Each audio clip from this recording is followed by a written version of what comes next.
Welcome to Lecture 4, R.4, Rational Exponents and Radicals. Alright, so first objective, identify key elements of a polynomial. Okay, so the definition of a polynomial. A polynomial is an expression with many terms, of the form ax to the n power, where a is called the coefficient, and n is called the degree. One way to remember this is poly, if you think of the word polytheism, which means many gods. Poly just means the word many, and nomial would be like number, so many numbers. Alright, so first example. Identify the number of terms in each polynomial as well as the degree of the whole polynomial. Okay, so for the first one, there is only actually one term here. Okay, so some of the polynomials actually have a name, so I'll go ahead and tell you which ones have names, and then anything more than 4 terms does not actually have a name. So, for this one we call it a monomial. Way to remember it, think of a monocle, you know, that one-eyed glasses thing that rich Englishmen wear or something. Mono, meaning one. Okay, so this is a monomial, and there's one term. This would be one term, hence the term monomial. And the degree of the polynomial. So how we find the degree is we look at the variables and we count up the power we see. So we only actually have one variable, and it's degree 2. So the degree of this polynomial would be degree 2. So the next one. This has 2 terms, 1, 2. So notice a term is something that's separated by a plus or minus sign. So it's a 2 term, which we would call binomial. Bi, think of the word bicycle, right? 2 wheels. So binomial, 2 term. And to figure out the degree, what you do is you look at the degree of each term by itself, and then you take the higher one. So the first term has degree 4. Second term has degree, oh gosh, what degree is that? That's going to be degree 1. So we have 4 and 1. Which one's higher? The 4. So this is going to be degree 4.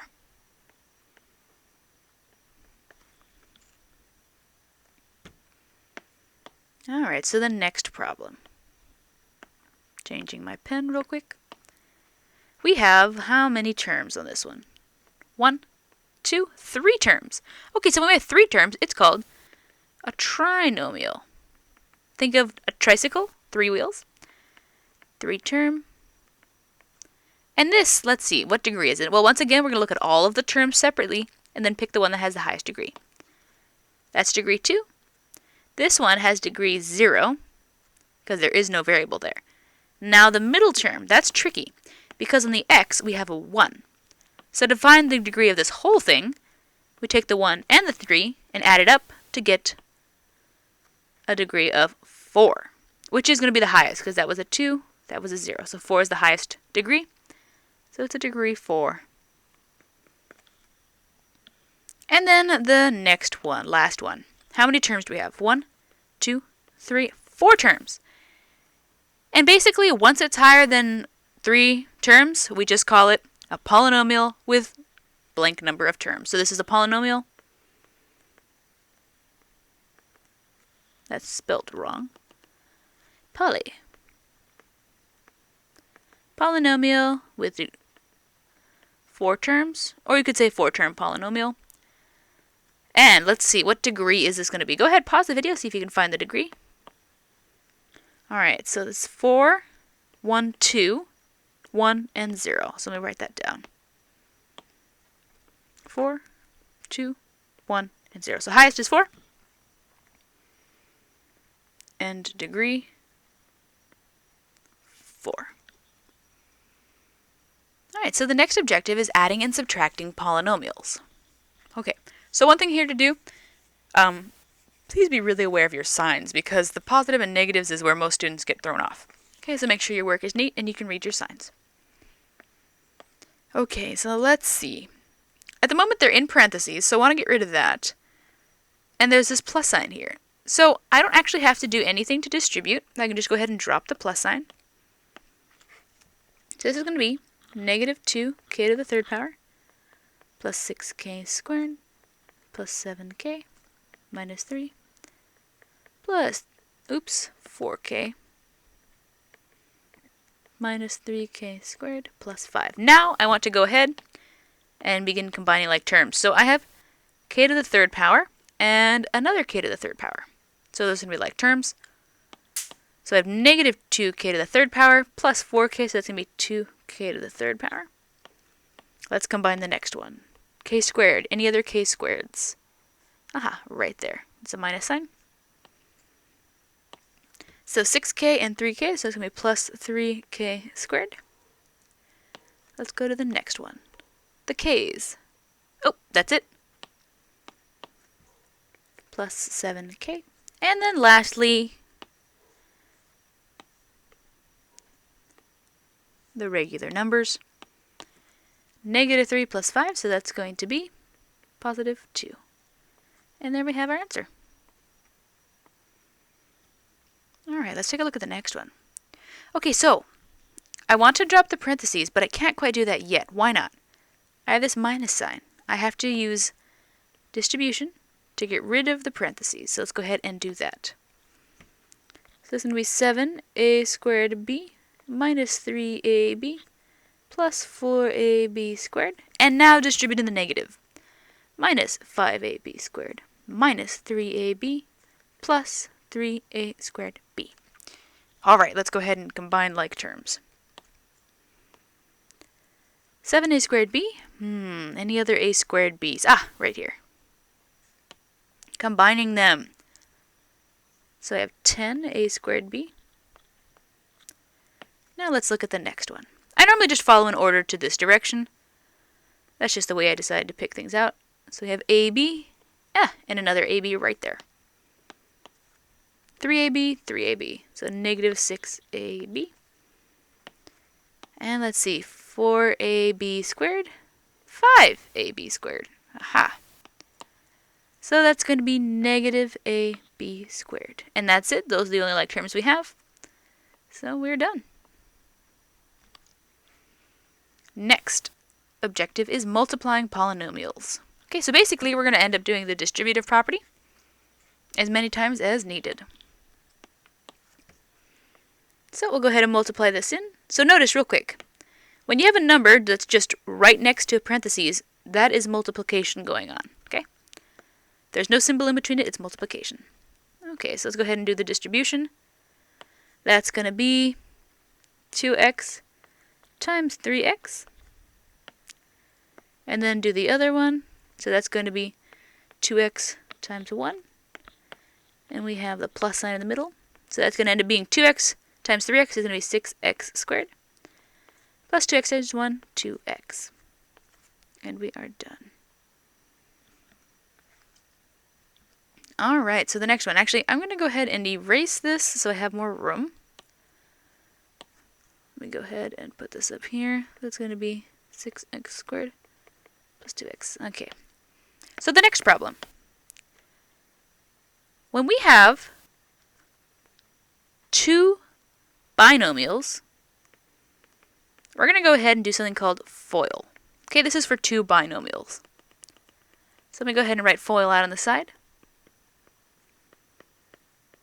This stands for first. Ooh, I don't know what that was. Okay. First. Okay, so what does first mean? Well, it means the first two for each of the binomials. So 3y times 4y squared is going to be 12y cubed. Next, we have O for outside. So that's going to be the outside ones. Oops, and got to include that negative there.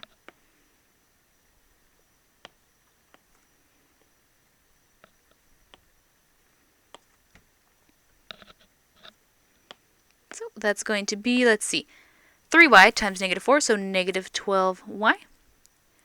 The next step is inside. So that'll be these two right here. 2 times 4y squared. So that'll be positive 8y squared. And then last, these guys right here. So that's going to be 2 times negative 4, so negative 8. And we always have to check and see if we can combine any like terms. So let's see, we have a y cubed, a y squared, and no y. So no like terms. And we are done. All right, let's take a look at the last one. So this one, we're not going to use FOIL because it's not two binomials, but we're going to go ahead and just use the distributive property as many times as we need to. So let's focus on the first one and distribute that to each of the three terms in the other parentheses. And that will give us, let me go ahead and write this out. So that'll be AB times 2A plus AB times 6B plus, or minus, sorry, AB times AB. Okay, now I'm just going to go ahead and put a plus sign. Now let's go ahead and use the other guy and distribute this one to each of the three terms. So let's say we have negative B, negative B times 2A, bringing down that plus, negative B times 6B, bringing down the minus, negative B times AB. Okay, so notice I used a dot in some places, and then other places I used the parentheses. Each of these methods is the same way of showing multiplication. Or not the same way, different ways to show multiplication. So let's see, simplifying this, I have 2a squared b plus 6ab squared minus a squared b squared. And then, let's see, the plus sign, plus negative b, negative 2ab. So notice, I tend to put my variables in alphabetic order, and I tend to put the numbers in front. That's just sort of the proper way to do it. So I would just suggest, getting into that habit, making sure your variables are in alphabetical order and your numbers are in front. Alrighty, and then we have negative 6b squared minus negative ab squared. Okay, let's go ahead and simplify because we got all these negatives floating around. We got this negative in parentheses, this negative, and this negative. Now this negative has that double negative there, so that's going to end up being positive. So here we go. 2a squared b plus 6ab squared minus a squared b squared minus 2ab plus, minus 6b squared. Now we have the double negative, so plus ab squared. So now last thing we got to do is combine like terms, so a squared b's. Oh, no other a squared b's. So we'll just write that one down. He's a loner. Alright, any ab squareds? Oh, no ab squareds. Let's go ahead and write that one down. Okay, any a squared b squareds? Oh no. You know what? None of these have like terms.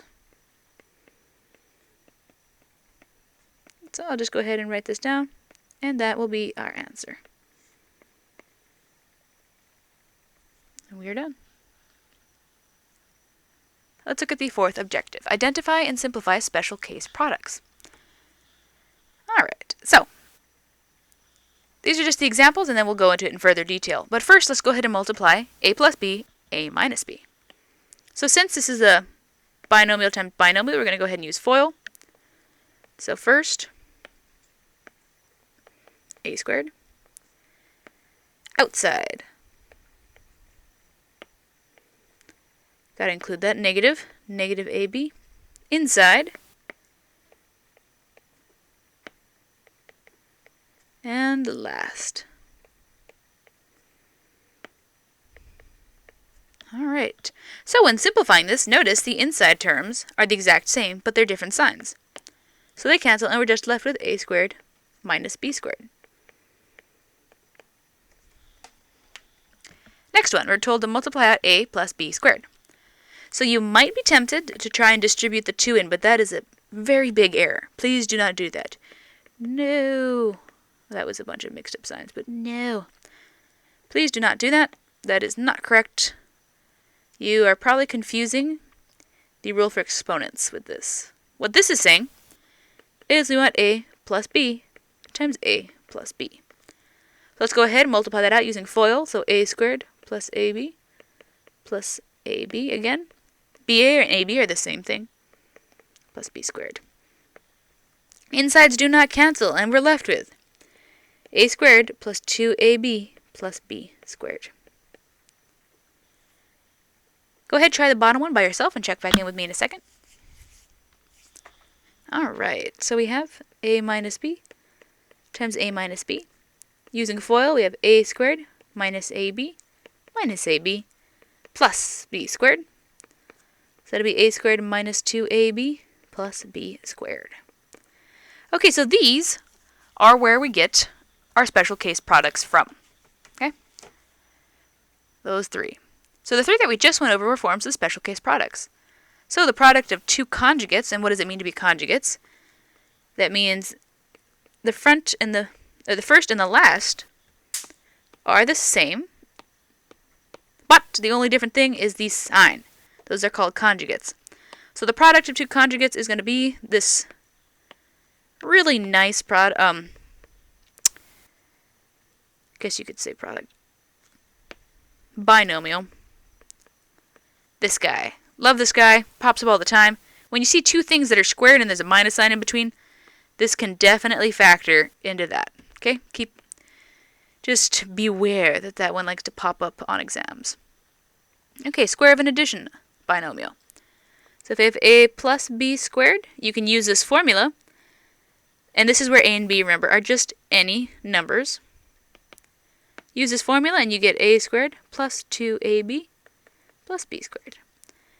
And then, if we're having a subtraction, it's very similar, but there is that minus sign. Okay, so the only main difference, this one has a plus, that one has a minus. Plus, minus. Alright, so what we're going to do now is identify the special case, and then use the formula to simplify it, or to multiply it out. So let's see, what special case is this? Try pause the video, see if you can identify each of the special cases. Okay, so this one, those two are the same, and those two are the same, but the only difference is the sign. So this is what we would call product of conjugates. So to solve this, all you do is you take your a value, so the a value is 2y, and your b value, the b value is 6. And you square your a value and subtract it from your b value, which is 6. Using the formula, right there. So this is going to be 4y squared minus 36. And there we go, we have a difference of squares. Okay, so the next one, this, we've got that telltale minus sign and then the square. So this is going to be a perfect square trinomial. So the formula is, if you have a minus b squared, what you do is you take a, square it, subtract 2 times ab, and then add the b and square it. So we have to identify what the a and b values are in this problem. So the a value is 4x, and the b value is 1. Let me go ahead and write that down.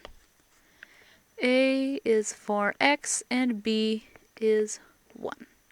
So using the formula, take our a value and square it,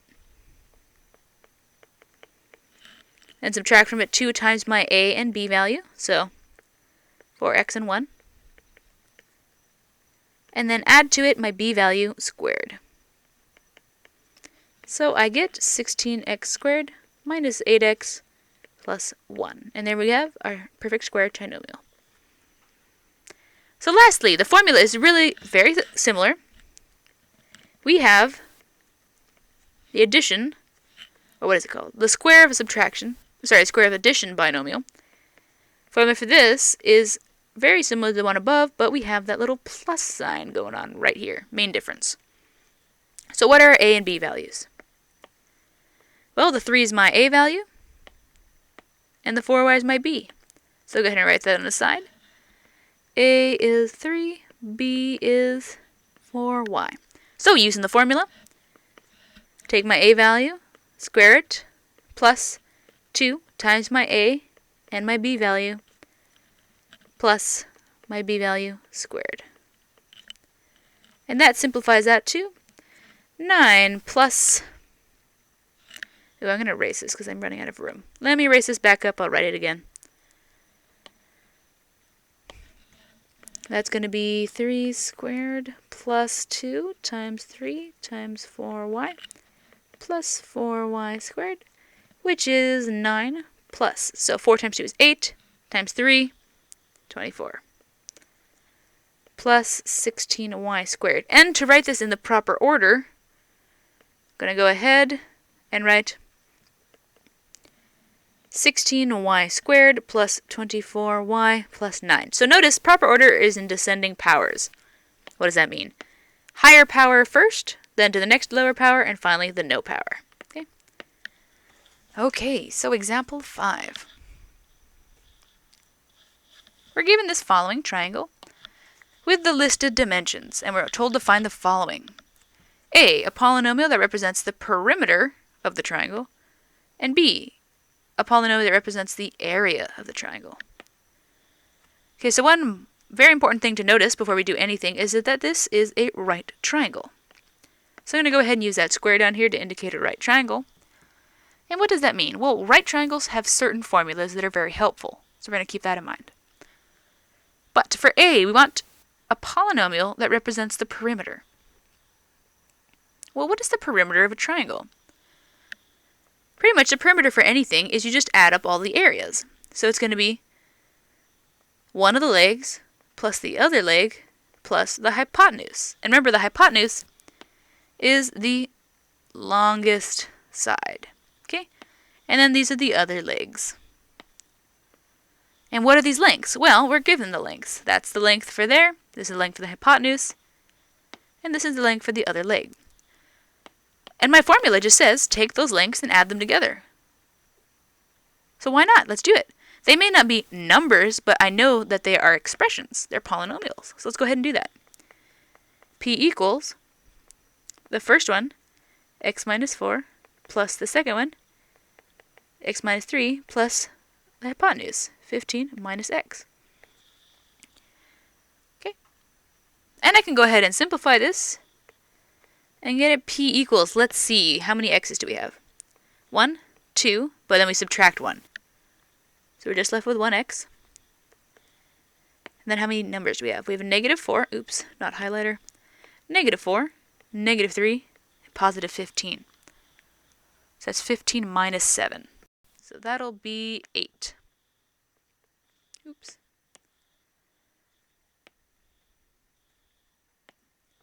Erase. Awesome. And there we go. Polynomial that represents the perimeter of the triangle. X plus 8. Okay, now we want to write a polynomial that represents the area of the triangle. Okay, so what's the formula for the area of a triangle?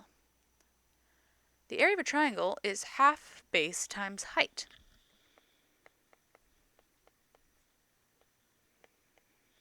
Well, in this case, what's the base of the triangle? Well, the base is this item right there. And the height is this one right here.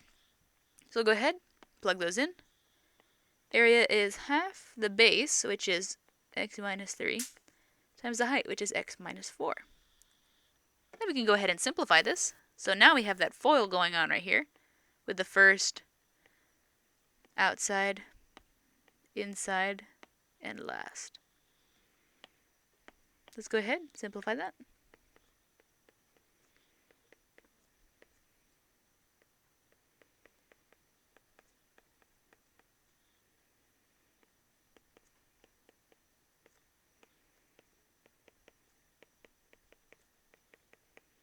And lastly, let's go ahead and multiply in that half.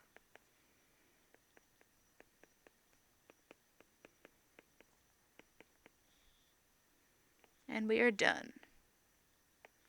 Polynomial that expresses the area of the triangle. So now let's move on to the next and I believe last objective, multiplying radical expressions involving multiple terms. Okay, so radical expressions are just polynomial type things with a radical in it, or a square root. Okay, so pretty much the same exact thing will happen, but you just have to remember you're working with radicals. So let's go ahead and use the distribution property, because we have that multiplication going on.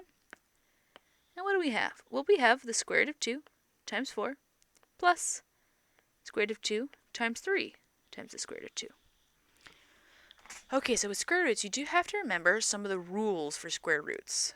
If they have the same index number, or the little guy hanging out right here, in this case it's a 2, even though we don't see it, we're allowed to assume it's 2, then you can go ahead and multiply them together.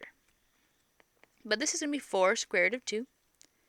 Now, the reason I put the 4 in the front is because sometimes when you're writing, this will start getting a little longer, and you'll start thinking it's under the radical. So we don't want to do that, so that's why we put the number in the front. And then plus 3, and I'm going to go ahead and combine the two radicals. We can go ahead and multiply them together. That's that 2 right there, and that 2 right there. Then we get 4 root 2 plus 3 times the square root of 4. Aha! Square root of 4. I know how to simplify that. That is actually 2. So that equals 4 root 2 plus 3 times, and the root 4 turns into 2.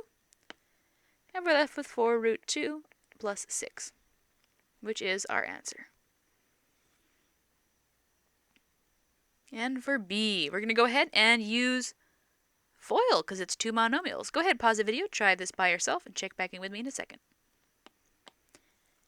So for FOIL, using the first ones, so that's 3 root x times 2 root x. Then outside, 3 root x times negative 7. Inside, 5 times 2 root x. Last, 5 times negative 7. Let's go ahead and simplify this. That'll be 6 root x squared plus, oops, that's going to be a minus because you have that negative 7 right there, minus 21 root x plus 10 root x minus 35. Can we simplify any of the radicals? Yes, we can. Right there, we got that square. It'll cancel with the radical, and we'll be left with 6x minus 21 root x plus 10 root x minus 35. Last thing to do, can we combine any like terms? Yeah, we can. The inner ones are like terms because they both have the root x. So let's go ahead and combine them. I'm going to move this over to here. And we have 6x minus 11 root x minus 35.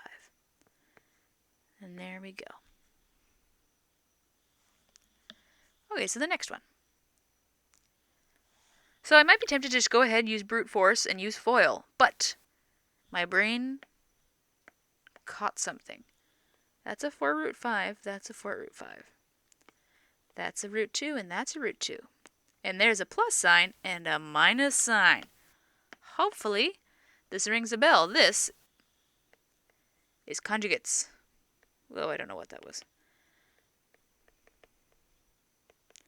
So we can go ahead and just use the form where I take the a value, square it, and then subtract from it the b value and square it. So what's the a value? Well, that's my a value. And my b value.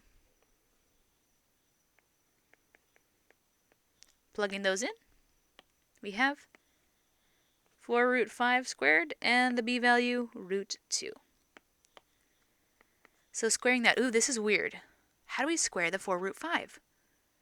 Well, we're just going to treat it like we do with any other exponents. The 4 will get squared, and the 5 will get squared.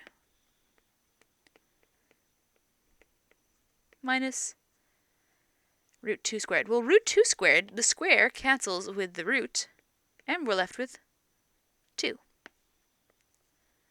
Okay, so looking at the next line, once again, the square will cancel with the 2, so we'll be left with a 5. And then the 4 squared is going to be 16. Okay, what is this going to be? 16 times 5. 16 times 5, let's see, 30, 5, 6, 7, 8, 80. So 80 minus 2, And 80 minus 2 is going to be 78. And there we go, we're done. Okay, so that was sneaky. Finding out the fact that it was a conjugate is very helpful.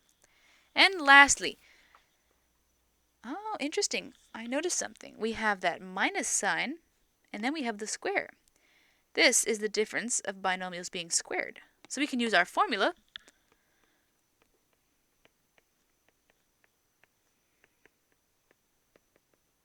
All we have to do is find out what a and b are. Well, the a value is 2x, and the b value is root 3. Let me go ahead and write those down.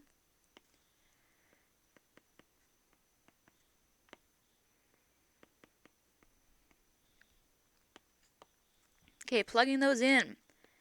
My a value, and I'm going to square it. Minus 2 times my ab, and then finally plus my b value squared. So filling those in.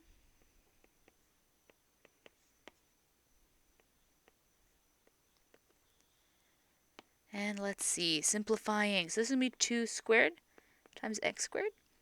Minus, the 2 times the 2 is 4. Can't do anything with the root 3. Flip the 4x root 3. Plus, and aha! That square will cancel with that, and we're left with 3.